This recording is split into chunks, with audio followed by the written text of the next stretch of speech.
शेपूची भाजी कोणाकोणाला आवडते.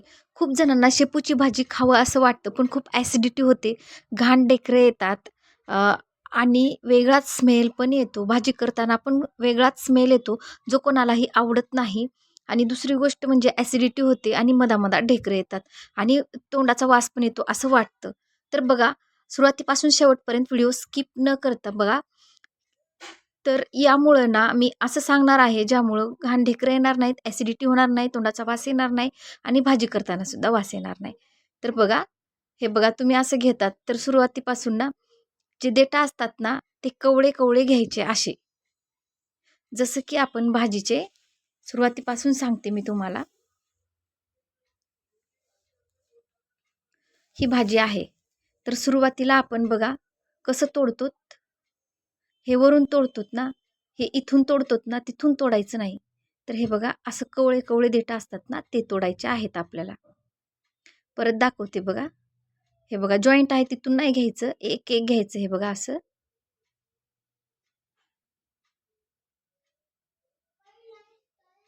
असं घ्यायचं, ज्यामुळं जास्त जाडसर हे येणार नाही. पुढून घ्यायचंय बघा इथून आपल्याला.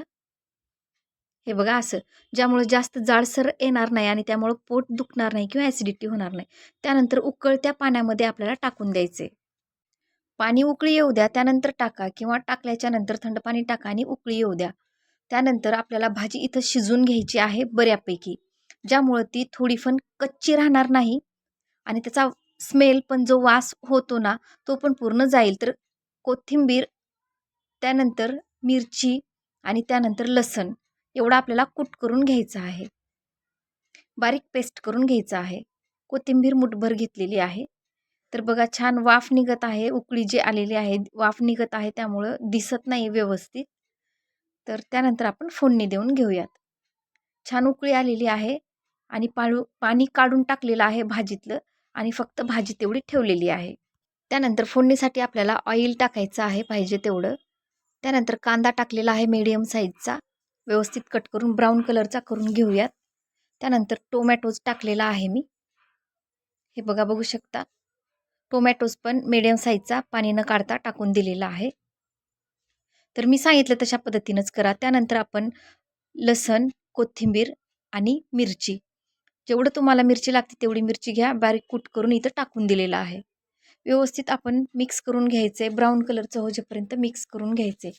आणि त्यानंतर बघा छान उकळी आलेली जी भाजी आहे आपण काढून घेतलेली आहे, ती भाजी यामध्ये आपल्याला टाकून द्यायची आहे. बघा पाणी आहे, उकळी आलेलं पाणी काढून घेते मी.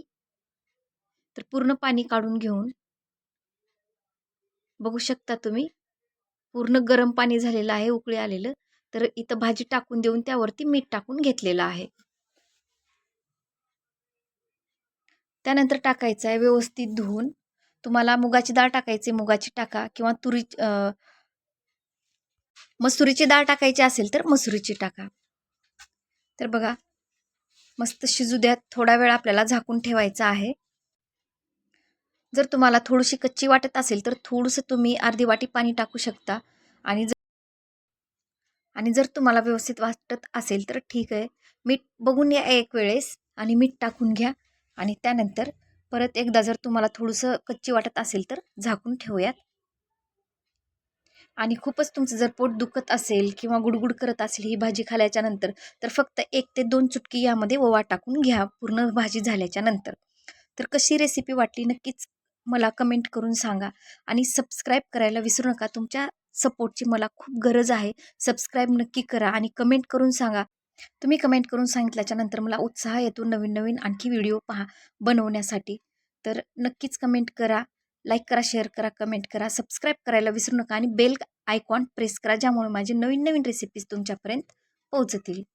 तर मस्त खा, मस्त राहा, मजेत राहा, एन्जॉय करा आणि माझे असेच नवीन-नवीन रेसिपीज पाहत राहा. भेटूयात अशाच नवीन पुढच्या रेसिपीसोबत. तोपर्यंत थँक यू.